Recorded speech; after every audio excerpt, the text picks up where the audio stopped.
Good morning everyone. Hopefully आप सभी लोग अच्छे होंगे और आज की क्लास में आपका स्वागत है। जैसे कि आप जानते हैं इंग्लिश ग्रामर की क्लास यहाँ पर चल रही है और इंग्लिश ग्रामर की क्लास में आप लोगों को पता है हम लोग एप्लीकेशन ऑफ टेंस को स्टडी कर रहे हैं। एप्लीकेशन ऑफ टेंस को हम स्टडी कर रहे हैं और जिसमें हम अब तक क्या पढ़ते हुए आ रहे हैं। एप्लीकेशन ऑफ टेंस में अभी तक हमने सिर्फ किस चीज़ को पढ़ा है माय डियर? वर्ब को पढ़ा है।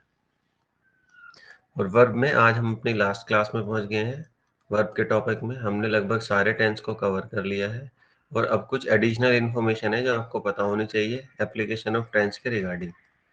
तो आपको मेरी वॉइस और मेरा कहीं ना कहीं जो लिख रहा हूँ मैं ये सब कुछ आपको क्लियरली विजिबल होगा, ऑडिबल होगा। तो चलिए स्टार्ट करते हैं आज की क्लास को। हमने लगभग सारे टेंस खत्म कर लिए हैं। Present indefinite, past indefinite, future indefinite, present perfect, past perfect, future perfect, सारे टेंस हमने लगभग खत्म कर लिए हैं।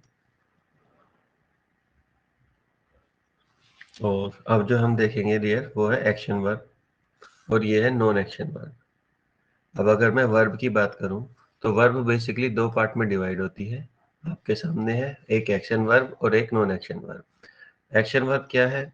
वो वर्ब जो कार्य का करना या होना दर्शाए, यानी कि ऐसी वर्ब जिससे आप होने वाले कार्य को या तो देख सकें या उसको करता हुआ देख सकें। जैसे आप फुटबॉल खेल रहे हैं तो कोई व्यक्ति अगर फुटबॉल खेल रहा है तो वो जो एक्शन कर रहा है वो सबको दिखेगा कि हाँ भाई वो कार्य कर रहा है फुटबॉल खेलने का। तो जब एक्शन वर्ब वो वर्ब होती है जिसमें एक्शन जो है होता हुआ दिखाई दे। अब नॉन एक्शन वर्ब वो वर्ब जो किसी भी कार्य का होना ना दर्शाए।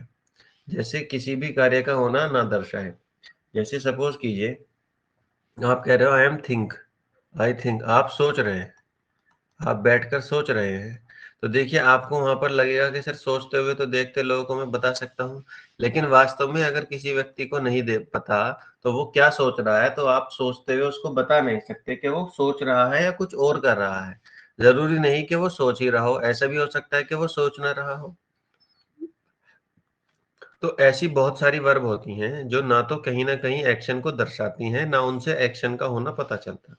जैसे आप कहीं ना कहीं क्या करने लगे, जैसे आप अपने जैसे आप कहीं पर भी हो, आप दिल्ली से बिलोंग करते हो, आप दिल्ली से बिलोंग करते हो यानी कि आपकी जो रहन सहन है वो दिल्ली से है और आप कह रहे हो, "भाई मैं दिल्ली से हूँ।"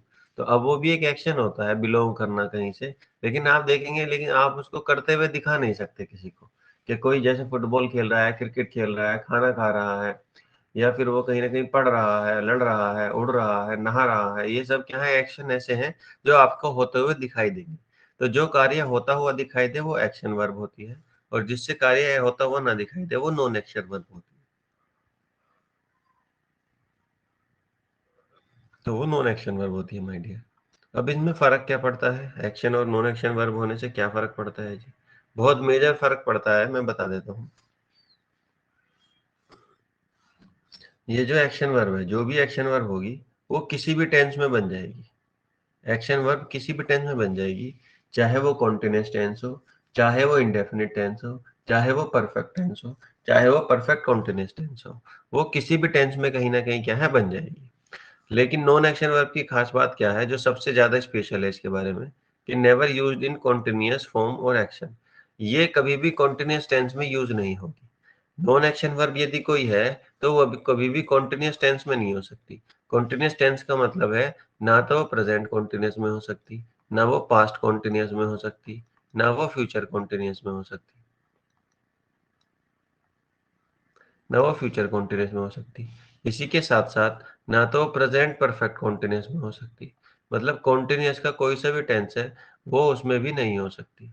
ना तो कॉन्टिन्यूअस ना ही परफेक्ट कॉन्टिन्यूअस, कोई सा भी टेंस है उसके कॉन्टिन्यूअस में वो यूज नहीं होगी यदि वो नॉन एक्शन वर्ब है। आप मेरी बात बिल्कुल समझ पा रहे होंगे कि मैं क्या कहना चाह रहा हूँ। एक्शन वर्ब किसी भी टेंस में यूज हो जाएगी। नॉन एक्शन वर्ब कभी भी कॉन्टिन्यूअस फॉर्म में यूज नहीं होती, कोई भी कॉन्टिन्यूअस टेंस है उसमें यूज नहीं होगी। अब आपको कैसे पता चलेगा क्या एक्शन वर्ब है क्या नॉन एक्शन वर्ब है? देखिए, ये मैंने लगभग कुछ एग्जांपल आपको लिखे हुए हैं यहाँ। ज्यादातर तो यही नॉन एक्शन वर्ब होती है, ज्यादातर जो आपको देखने को मिलेंगी यही होती है नॉन एक्शन वर्ब। और इन नॉन एक्शन वर्ब को याद करना पड़ता है आपको। और धीरे-धीरे जब आप इनको पढ़ते रहोगे तो ऑटोमैटिकली आपके याद रह जाएगा। नॉन एक्शन वर्ब तो ये है, इधर मैंने इधर लिखी हुई है। एक्शन वर्ब जो जिनसे भी आपको कार्य होता हुआ दिखाई दे, वो एक्शन वर्ब होती है। जैसे बीट किसी को पीटना, राइट लिखना, रीड पढ़ना, प्ले खेलना, ड्राइव चलाना, वॉच देखना। तो इस तरीके की जिनसे भी कहीं न कहीं आपको कोई एक्शन होता हुआ दिखाई दे, वो क्या होती हैं? एक्शन वर्ब होती हैं। नॉन एक्शन वर्ब जैसे बी माने होना, I want to be a doctor. अब इसमें कोई एक्शन नहीं है, आप बैठे हुए बस बोल दिया आपने I want to be a doctor. बोलना एक्शन है, लेकिन होना एक्शन नहीं है। बिकम मैं डॉक्टर बन गया, तो बन गया, अब उसमें कोई एक्शन नहीं हो रहा। हाँ भाई कोई डॉक्टर है, वो आपके सामने खड़ा है, वो डॉक्टर बन गया, कोई एक्शन नहीं होता, लेकिन फिर भी वर्ब का यूज होता है। लुक, लुक का मतलब देखिए दो होता है, मैंने यहाँ लिख दिया। लुक के दो मतलब होते हैं। लुक के दो मतलब होते हैं, एक तो होता है प्रतीत होना और एक मतलब होता है देखना। तो जब ये देखने का मीनिंग देती है, तब तो ये एक्शन वर्ब होती है। जब ये प्रतीत होने का मीनिंग देती है, तो ये नॉन एक्शन वर्ब होती है। तो ऐसी बहुत सारी वर्ब हैं, जो कहीं न कहीं लुक जो अपने साथ दोनों मीनिंग रखती है, एक्शन का भी और नॉन एक्शन का भी।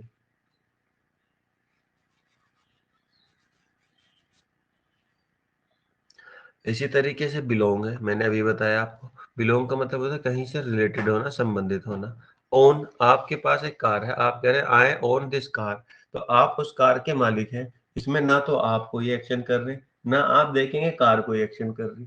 यदि आप फुटबॉल खेल रहे हो, तो आप पैर से फुटबॉल को मार भी रहे हो, फुटबॉल दूर भी जा रही है, आपके पास भी आ रही है, आप भाग भी रहे हो।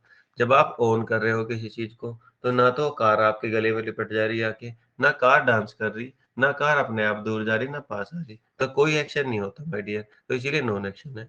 कंप्राइज किसी चीज से रिलेटेड होना, नो जानना किसी को, मैं आपको जानता हूँ, इस बात में कोई एक्शन नहीं है, बस मैं आपको जानता हूँ, सिंपल थिंग। फील महसूस करना, आप कहीं ना कहीं सर्दी महसूस कर रहे हैं, तो कोई एक्शन नहीं हो रहा। हाँ, सर्दी महसूस करने से आप कांप रहे हैं, कांपना एक्शन है। फील करना, सर्दी को फील करना, ये कोई एक्शन नहीं है।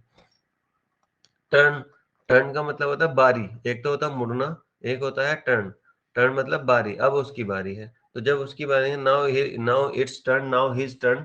तो जब वो इस तरीके से कहेगा हिज टर्न, तो इसका मतलब आपको समझ जाना है कि कहीं न कहीं आपको ये पता लग गया है कि वो जो है अब टर्न की नहीं बारी की बात कर रहा है। कंसिस्ट का मतलब होना, जैसे कंसिस्ट का मतलब क्या है? होना। आप देखिए देखेंगे कि आपने एक एग्जांपल में कहा कि कंसिस्ट में, जैसे आपने ये कहा, आपने एक ब्लॉक रखा और उस ब्लॉक के अंदर कहीं न कहीं कुछ मार्बल बॉल्स रख दिए, या मार्बल बॉल्स की जगह फ्रूट्स रख दिए। तो आपने कहा इस दिस बॉक्स कंसिस्ट 6 एपल्स। तो आपने ऐसे बोला दिस बॉक्स कंसिस्ट 6 एपल्स। तो कहीं न कहीं इस बॉक्स में 6 एप्पल है। तो होना किसी चीज़ में भी कोई एक्शन नहीं है, क्योंकि वो उसमें रखे हुए हैं, बस एक्शन कुछ नहीं हो रहा। अंडरस्टैंड, आप किसी को समझते हैं। आपने कहा आई अंडरस्टैंड यू। आपने उसको कहा मैं आपको समझता हूँ। समझने में कोई एक्शन नहीं हो रहा, बस आप उसे समझते हो। टेस्ट, टेस्ट के 2 मतलब होते हैं देखिए, एक तो होता है चखना और एक होता है स्वाद होना। जब इसका मतलब चखना होता है, आपकी मम्मी ने आपको प्लेट में कुछ खाने को दिया, आप उसे चख रहे हैं, चम्मच में लिया, मुँह में लेके गए, आप उसे चख रहे हैं, तो चखना तो है एक्शन वर्ब। लेकिन अब जब आपने उसे चखा, तो आपने देखा कि यार ये तो बहुत स्वाद है, आपको वो बहुत टेस्टी लगा। जब वो आपको बहुत टेस्ट लगा, उसका स्वाद कैसा लगा? बहुत ही अच्छा लगा। अब आप उस टेस्ट को महसूस कर रहे हैं। आप बताइए कैसे बताएँगे कि हाँ भाई स्वाद है, इस खाने में जो है स्वाद है, वो क्या एक्शन है? कैसे पता चलेगा? पता ही नहीं चलेगा, आप उसे सिर्फ़ महसूस कर सकते हैं कि टेस्टी है या टेस्टी नहीं है। तो ये स्वाद होने वाली सेंस में नॉन एक्शन वर्ब होता है और चखने वाली सेंस में एक्शन वर्ब होता है। इसी तरीके से smell, stand, please, hope, desire, consider, forget, wish, ये सब क्या होते हैं माय डियर? ये सब नॉन एक्शन वर्ब होती हैं। इनको ध्यान में रखेंगे आप, आपके एग्ज़ाम में इससे ज़रूर पेपर में क्वेश्चन आएँगे। आज नहीं तो कल कहीं न कहीं ज़रूर आएँगे।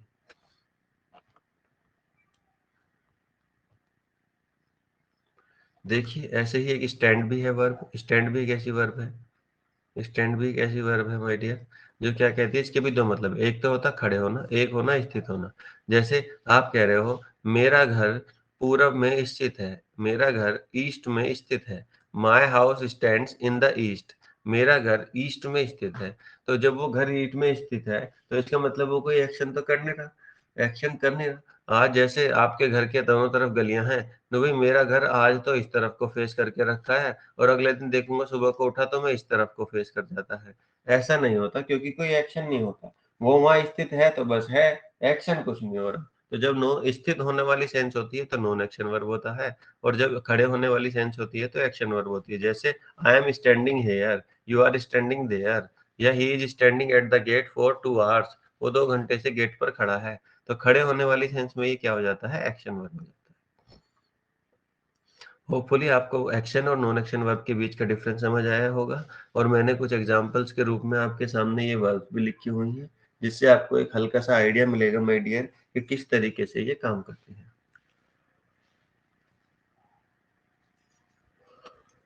अगर कोई आपसे पूछे कि what is the difference between action verb and non action verb, you can simply say that if there is an action which can be seen, then that is a action verb. If there is an action that cannot be seen, that is non action verb. यदि आप action को देख सकते हैं तो वो action verb है, और एक्शन को नहीं देख सकते तो वो नॉन एक्शन वर्ब है। और दूसरा मेजर पॉइंट, इससे फर्क क्या पड़ता है? फर्क पड़ता है जी, जो एक्शन वर्ब होगी माय डियर, वो एनी टेंस में बन जाएगी, किसी भी टेंस में बन जाएगी। जबकि ये कहते हैं अगर नॉन एक्शन वर्ब है तो ये कॉन्टिन्यूअस में नहीं बनेगी, और किसी भी टेंस में हो सकती है लेकिन कॉन्टिन्यूअस में नहीं बनेगी। तो इसी के लिए एक एग्जाम्पल मैंने यहाँ आपको दिया। एग्जाम्पल क्या कह रहा है? एग्जाम्पल कह रहा है I am owning this house, मैं इस घर का मालिक हो रहा हूँ, मैं इस घर का मालिक हो रहा हूँ। अब आपको खुद पता है कि जो नोइंग है माय डियर, ओनिंग जो है ये एक नॉन एक्शन वर्ब है। ये कैसी वर्ब है? एक नॉन एक्शन वर्ब है। और नॉन एक्शन वर्ब कहती है कि वो कभी भी कॉन्टिन्यूअस में नहीं हो सकती। तो जब वो कॉन्टिन्यूअस में नहीं हो सकती माय डियर, तो ये कहते हैं इसमें से ओनिंग में से आईएनजी हटेगा। अब जब ओनिंग में से आईएनजी हटेगा, आपको ये भी पता है कि कोई भी कॉन्टिन्यूअस टेंस बिना हेल्पिंग वर्ब के नहीं बनता, और जब इसकी कॉन्टिन्यूअस फॉर्म खत्म करेंगे तो इसमें से हेल्पिंग वर्ब भी हटानी पड़ेगी। तो आई के साथ सिर्फ क्या रह जाएगा? Own. I own this house, कोई कुछ भी चेंज नहीं होगा। I own this house, simply I own this house. क्योंकि ये प्रेजेंट कॉन्टिन्यूअस था, इसीलिए ये किस में बन गया? प्रेजेंट इंडेफिनिट में बन गया my dear.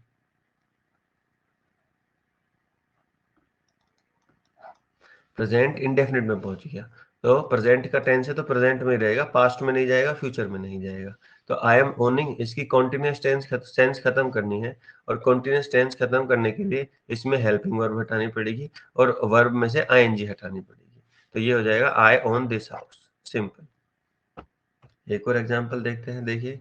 I am knowing him since 2009, मैं उसको 2009 से जान रहा हूँ और अभी तक जान नहीं पाया हूँ। अगर मैं इसे कॉन्टिन्यूअस टेंस में ही रखूं तो देखिए कितनी गलत फीलिंग आती है। वो कह रहा है I am knowing him since 2009, मैं उसको जान रहा हूँ 2009 से, मैं उसको 2009 से जान रहा हूँ। आपने आज तक ये सेंटेंस कहीं नहीं सुना होगा, जबकि आप ये कहना चाहते हैं कि मैं उसे 2009 से जानता हूँ। तो अब देखिए ये बहुत अच्छा क्वेश्चन है। आप देखेंगे इसमें नो आया। अब जो नो आया माय डियर, वो आईएनजी फॉर्म के साथ आया, यानी ये कॉन्टिन्यूअस टेंस है। और आपको पता है नो जो है वो एक नॉन एक्शन वर्ब है। तो जब ये एक नॉन एक्शन वर्ब है माय डियर, तो नॉन एक्शन वर्ब कभी भी कॉन्टिन्यूअस फॉर्म में नहीं हो सकती। तो इसमें से एम भी डिलीट हो जाएगा और आईएनजी फॉर्म भी डिलीट हो जाएगी। सिर्फ और सिर्फ क्या बचेगा? नो बचेगा। तो I know him since 2009।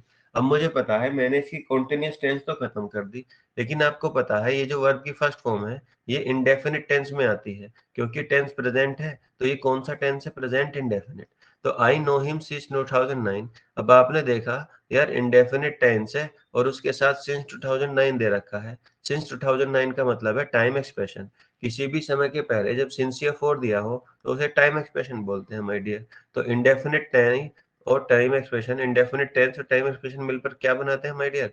Indefinite tense और टाइम एक्सप्रेशन मिलकर वो क्या बना देते हैं? परफेक्ट बना देते हैं। क्योंकि ये प्रेजेंट टेंस है तो ये कौन सा टेंस बन जाएगा? Present perfect. तो this will change into have known. Has have के साथ वर्ब की क्या आ जाएगी? Third form. तो सेंटेंस बन जाएगा I have known him, I have known him, I have known him since 2009। तो सेंटेंस हो जाएगा I have known him since 2009। आप मेरी बात समझ पाए होंगे। यहाँ पर दो फॉर्मूले एक साथ कंबाइन होकर सेंटेंस में आए। पहला फॉर्मूला है, यदि एक नॉन एक्शन वर्ब है, यदि क्या है?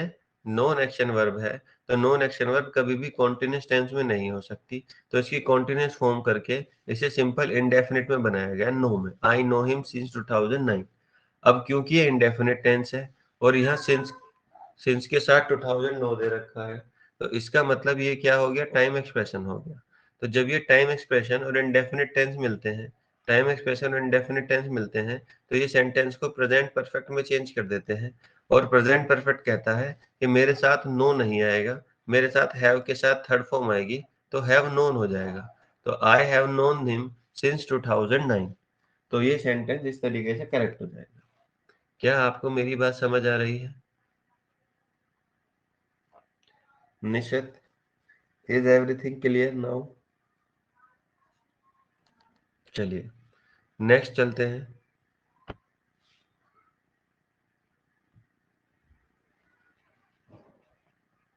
देखिए जैसे यहाँ पर मैंने एक एग्जांपल दिया है थर्ड में, he is looking sad today, वह आज दुखी दिख रहा है। He is looking sad today, तो दिखना सैड नहीं होता, दिखने में सैड नहीं होता, आप एक्चुअली कहना चाहते हो कि वो आज दुखी प्रतीत हो रहा है या वो आज दुखी महसूस हो रहा है। दुखी दिखते कैसे हैं हमें नहीं पता। आप कपड़े अच्छे पहन के हैंडसम दिख सकते हैं, आप कपड़े खराब पहन के बेकार दिख सकते हैं, लेकिन दुखी आप दिखते नहीं हैं, दुखी आप महसूस होते हैं। आप हमेशा अपने दोस्तों से कहते हो आज तो भाई दुखी लग रहा है, आज कैसे सैड लग रहा है, तो लगता है, वो दिखता नहीं है। तो ये लुकिंग जो है, जो लुकिंग है, क्योंकि वह सैड दिख रहा है, तो माय डियर वो यहाँ पर लुक जो है उसकी मीनिंग जो है वो कैसी है, प्रतीत होना। और जब लुक का मतलब प्रतीत होना होता है तो वो एक नॉन एक्शन वर्ब होती है। और नॉन एक्शन वर्ब ये कहती है कि वो कभी भी कॉन्टिन्यूअस टेंस में नहीं हो सकती। तो जब कॉन्टिन्यूअस टेंस नहीं हो सकती तो हमें इसमें से सबसे पहले इज हटाना पड़ेगा और लुकिंग में से आईएनजी डिलीट करनी पड़ेगी। तो हमें लिखना चाहिए था लुक, लेकिन क्योंकि ये सब्जेक्ट ही है, थर्ड पर्सन है, तो थर्ड पर्सन होने के कारण हमें लुक में क्या लगाना पड़ेगा माय डियर, एस लगाना पड़ेगा। तो ही लुक्स सैड टुडे, वो आज दुखी प्रतीत हो रहा है। तो जब वो दुखी प्रतीत हो रहा है तो ही लुक्स सैड टुडे, तो लुक्स आएगा ना कि लुकिंग, तो ये कॉन्टिन्यूअस टेंस में नहीं हो सकता। जैसे सेकंड देखिए, he is looking at me, वह मुझे देख रहा है, वह मुझे देख रहा है। यहाँ पर लुकिंग का मतलब है देखना, वह मुझे प्रतीत हो रहा है नहीं, he is looking at me, वह मुझे देख रहा है। तो देखने में ये वर्ब कैसी होती है, एक्शन, और जब ये एक्शन वर्ब होती है तो आईएनजी फॉर्म में ये बन सकती है, तब इसमें कोई डाउट नहीं। जैसे नीचे एग्जांपल है, my home is facing the east, मेरा घर पूरब की ओर मुंह करके है, यानी कि मेरा घर पूरब की ओर है। तो आप खुद बताइए, इज फेसिंग लगा रखा है, तो आपका घर अगर पूरब की ओर है तो वो क्या घर कोई एक्शन करता है? वहां पर वो सुबह को पूरब में रहता है, शाम को पश्चिम में चला जाता है, ऐसे थोड़ी होता है, नहीं होता है। तो इसका मतलब ये कभी भी कॉन्टिन्यूस टेंस में नहीं बन सकता, क्योंकि ये नॉन एक्शन वर्ब है। और जब ये कॉन्टिन्यूस टेंस में नहीं बन सकता माय डियर, तो ये कहते हैं इसमें से कॉन्टिन्यूअस फॉर्म आपको डिलीट करनी पड़ेगी, इसमें से कॉन्टिन्यूअस फॉर्म आपको डिलीट करनी पड़ेगी। तो माय होम फेस आना चाहिए था, लेकिन क्योंकि माय होम एक सिंगल चीज है, आपने माय होम्स नहीं कहा, एक सिंगल चीज है। तो जब सिंगल चीज है तो सिंगल चीज के साथ सब्जेक्ट के साथ वर्ब में क्या लगता है, एस या ईएस। तो my home faces the east, क्योंकि ये नॉन एक्शन वर्ब है इसीलिए कभी कॉन्टिन्यूअस में नहीं बनेगी, इंडेफिनिट में बनानी पड़ेगी। और इंडेफिनिट में बनाने के लिए आपको इसमें से आईएनजी हटाना पड़ेगा।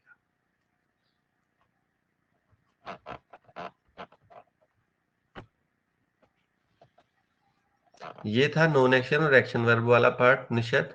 अब नेक्स्ट चलते हैं हम। अब हमें बहुत ही एक शानदार ग्रामर को पढ़ना है, और ये ग्रामर है related to use of since. इसको कहते हैं यूज ऑफ सिंस। सिंस बहुत ही शानदार शब्द है। देखिए सिंस के दो मतलब होते हैं, एक सेंस में सिंस से का मीनिंग देता है, एक सेंस में सिंस किसका मीनिंग देता है, से का। अभी तक पढ़ते हुए आए हैं आप लोग, जहां पर हमने पढ़ा था सिंस 2009, जहां पे भी कहीं सिंस लग जाता है, सिंस 2009 इसका मतलब 2019 से, ये आप पढ़ते आ रहे हैं। दूसरा सिंस का मतलब होता है जब से, दूसरा सेंस का मतलब क्या होता है हिंदी में, जब से। एक सेंस में सिंस जब से का मीनिंग देता है, यहाँ पर ये एज ए प्रीपोजिशन होता है और यहाँ पर ये एज ए कंजंक्शन होता है। अगर आप ध्यान से देखेंगे तो कंजंक्शन का मतलब होता है किसी भी दो क्लोजेस को जोड़ना, टू क्लोजेस को कंबाइन करना।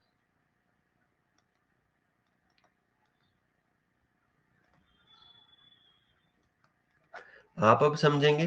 पास्ट में डेफिनेट टाइम को शो करता है, निश्चित समय को शो करता है। ये आप अभी तक पढ़ते हुए आए हो कि सिंस का क्या मतलब होता है। एज ए प्रीपोजिशन आप देखोगे बस सिंस के बाद टाइम लगा हुआ होगा, सिंस मॉर्निंग, बस और कुछ नहीं, कोई क्लोज नहीं, कोई सेंटेंस नहीं, कुछ नहीं, सिंस मॉर्निंग सिर्फ इतना लिखा हुआ होगा माय डियर। या सिंस 2 पीएम कोई टाइम लिखा हुआ होगा, सिंस 2 पीएम, और इससे ज्यादा कुछ नहीं लिखा हुआ होगा। तो ये तो होती है प्रीपोजिशन, जब वो सिर्फ एक टाइम के पहले लिखी हुई हो।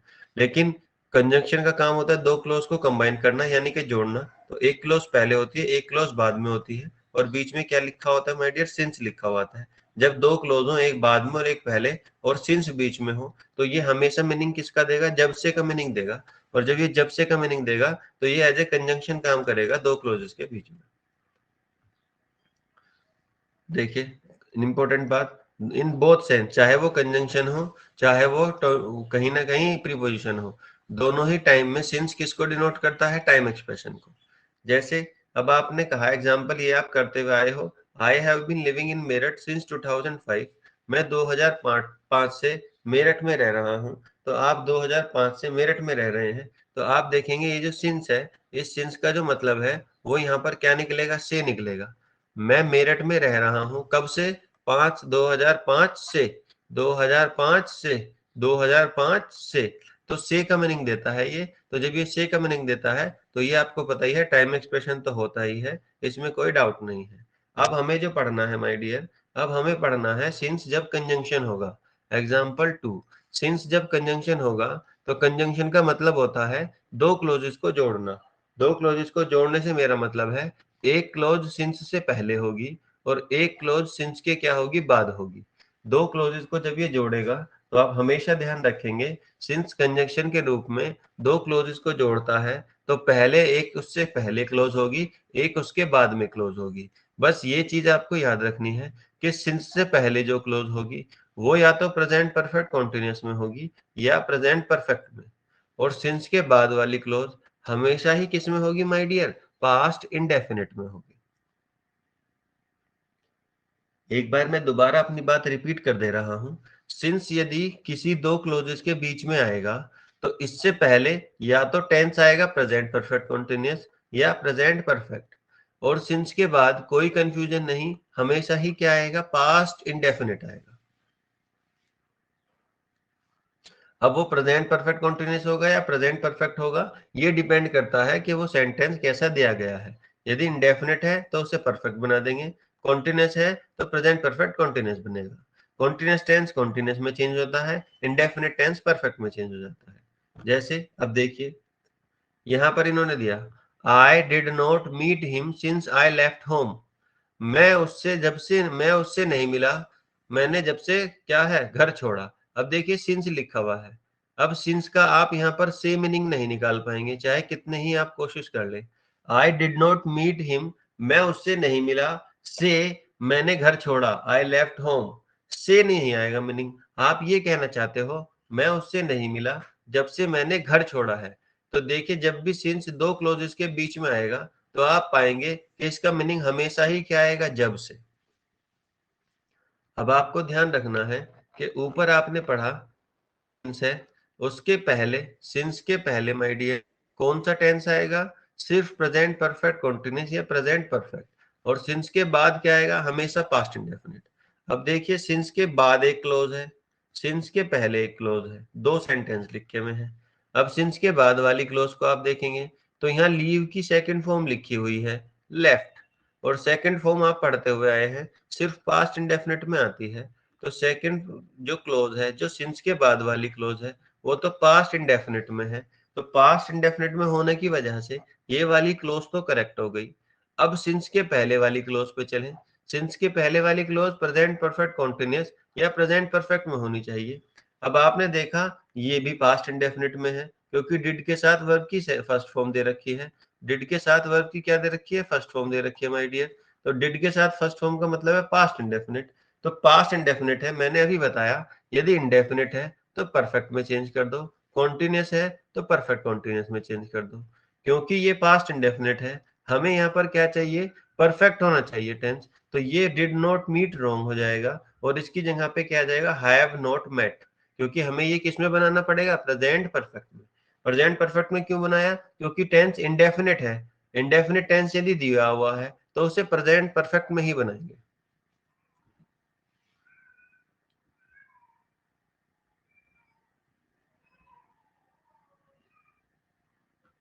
तो होपफुली आप मेरी बात समझ पा रहे होंगे।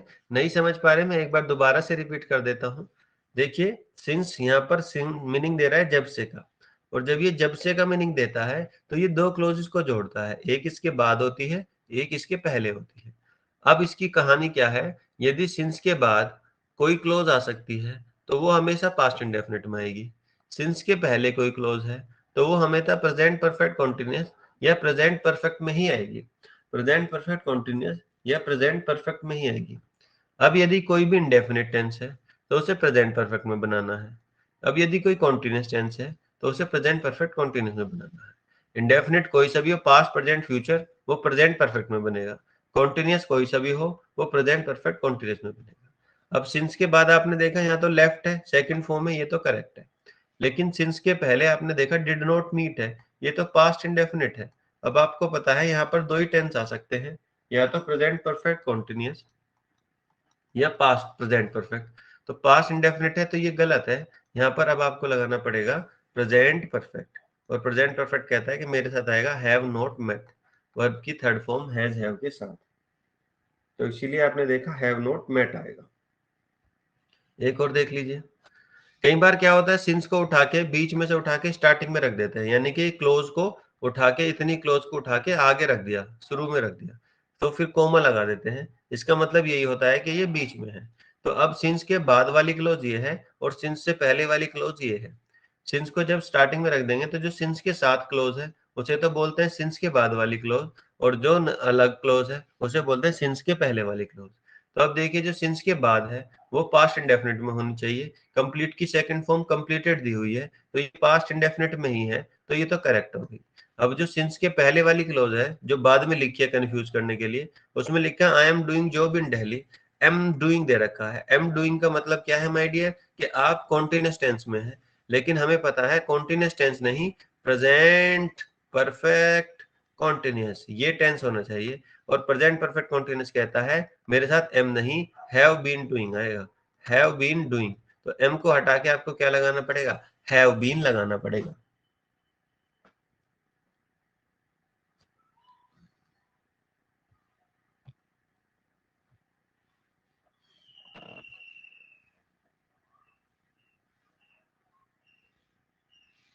अब बताइए निशत, कोई कंफ्यूजन, कोई डाउट इस चैप्टर में? अगर कोई है तो मुझे बताइए, मैं उसे दोबारा रिपीट कर दूंगा, कोई इशू नहीं है। कहीं पर कोई डाउट है वो बताइए।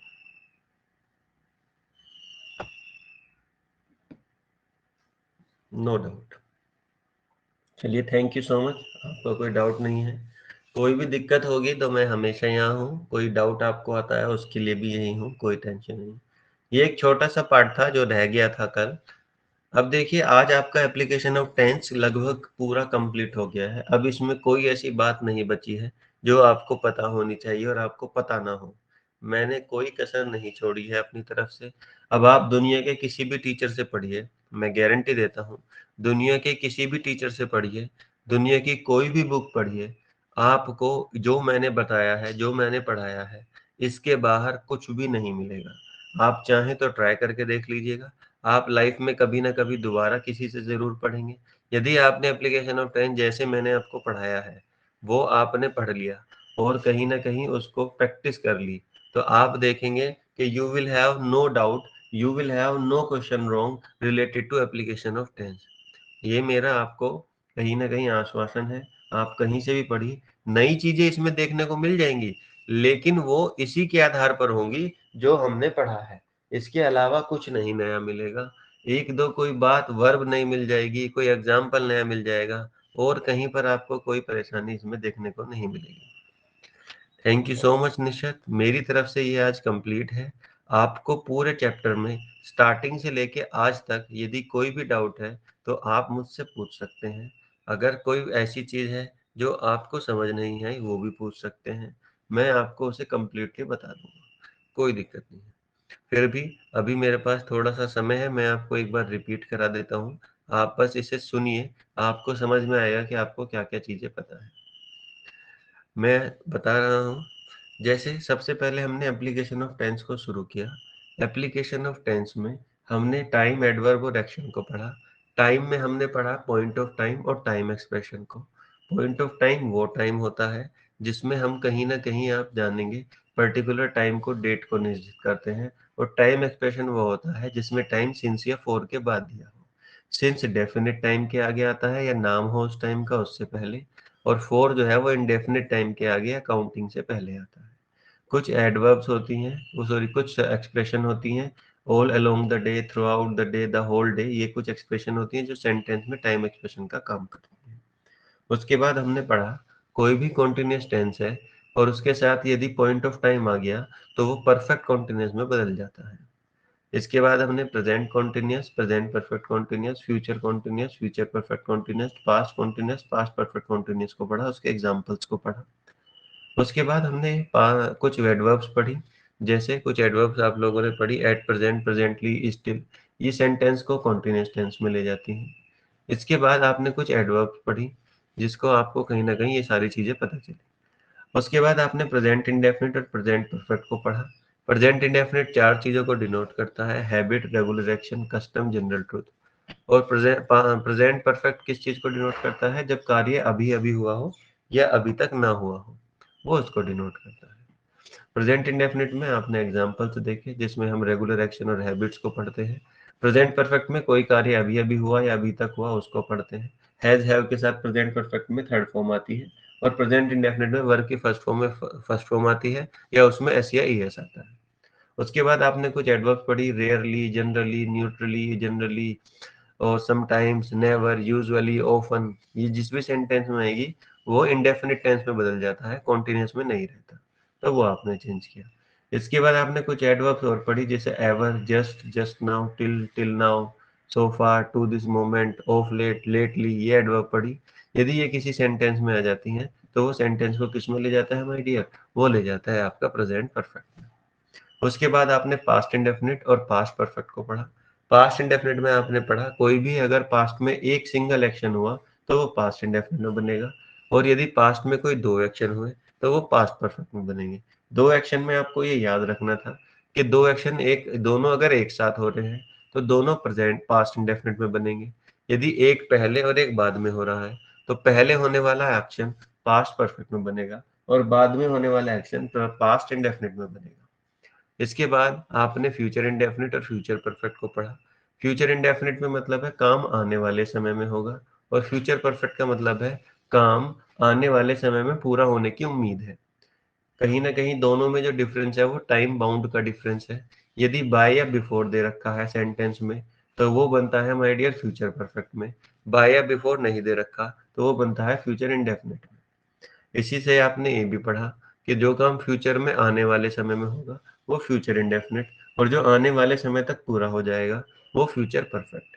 फ्यूचर इंडेफिनिट में और फ्यूचर परफेक्ट में ये आपने पढ़ा।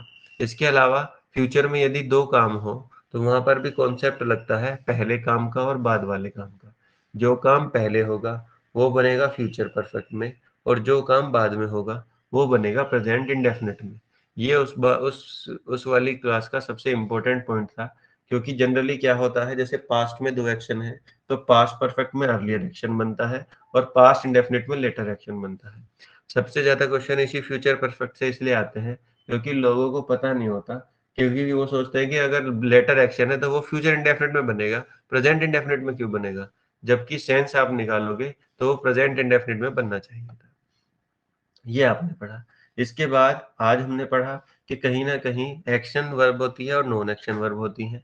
उसमें मेजर डिफरेंस ये है कि जो एक्शन वर्ब है, वो कभी भी कॉन्टिन्यूअस में नहीं हो सकती। जो नॉन एक्शन वर्ब है जो नॉन एक्शन वर्ब है, वो कभी कॉन्टिन्यूअस में नहीं हो सकती। जो एक्शन वर्ब है, वो किसी भी टेंस में हो सकती है। उसके हमने कुछ एग्जाम्पल किए। इसी के साथ-साथ हमने सिंस वाला एग्जाम्पल किया। सिंस जब कंजंक्शन की तरह काम करे, तो वो 2 क्लॉज़ के बीच में आता है। आपको ये याद रखना है कि सिंस के बाद वाला हमेशा पास्ट इंडेफिनिट में रहेगा, और सिंस से पहले वाला या तो प्रेजेंट परफेक्ट में होगा या प्रेजेंट परफेक्ट कंटीन्यूअस में। ये इसकी ग्रामर होती है। This is all I have taught you. देखिए, आप सोचेंगे बहुत ज़्यादा कुछ पढ़ा, आपको मैंने बहुत ज़्यादा कुछ पढ़ाया है, तो आपको फिर दिक्कत होएगी आगे। आपको मैंने वही पढ़ाया है, जो एक हाई स्कूल या इंटरमीडिएट किए हुए बच्चे को पता होना चाहिए। उसे अपनी बात कहने का सही तरीका आना चाहिए। ये सब चीज़ें वो हैं जो आपकी स्कूलिंग से हैं। आपको मैंने एप्लीकेशन ऑफ टेंस आज पढ़ा दिया है। आप कहीं पर भी जाके देखिएगा, आपको इसके बाहर कहीं कुछ नहीं मिलेगा। कितनी अच्छी से अच्छी बुक पढ़ लीजिएगा। ज़रूरी नहीं है कि आप यहाँ मुझसे पढ़ रहे हैं और मैं आपको पढ़ा रहा हूँ, तो पता नहीं दुनिया में क्या-क्या पढ़ाया जा रहा होगा, लोग क्या-क्या पढ़ रहे होंगे। मैं आपको बताऊँ, मैंने इतने लोगों को पढ़ाया है और जितने भी लोगों को मैंने ग्रामर पढ़ाई है, उन्होंने कहा है कि सर आज तक हमने ग्रामर को इस तरीके से और इतने डिटेल में कभी नहीं पढ़ा। क्योंकि सभी टीचर्स ने उनको सिर्फ़ ऊपर से टेंस पढ़ा के भेज दिया। उनका इम्प्लीमेंटेशन कैसे होना है, ये आज तक किसी ने उन्हें नहीं पढ़ाया। It will improve your writing. It will improve your writing style.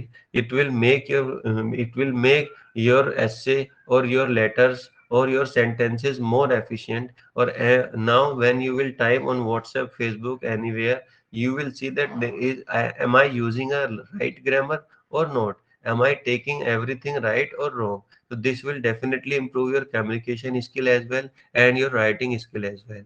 And definitely and ultimately you will be able to understand what is being told to you। आप अब ये समझने में सक्षम होंगे कि आपको क्या कहा जा रहा है और उसका वास्तविक रूप से क्या मतलब है।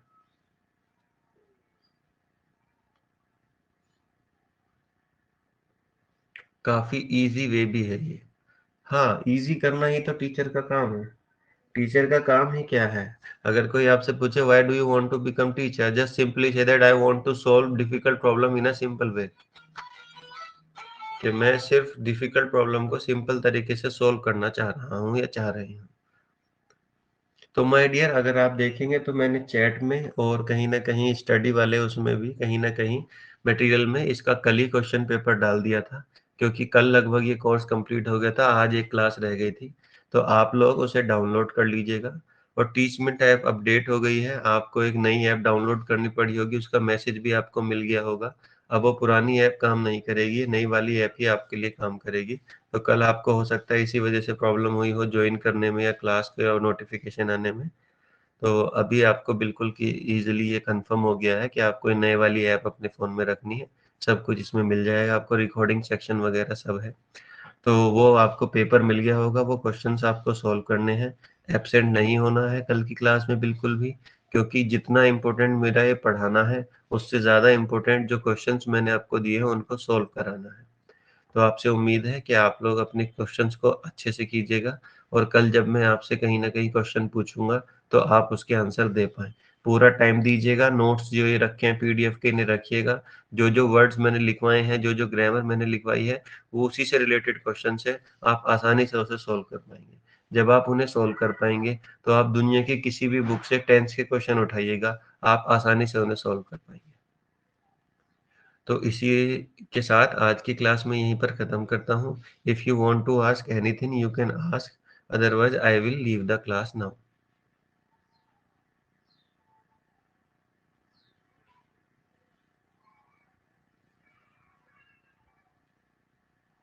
Okay, thank you so much Nishar, thank you so much, have a good day.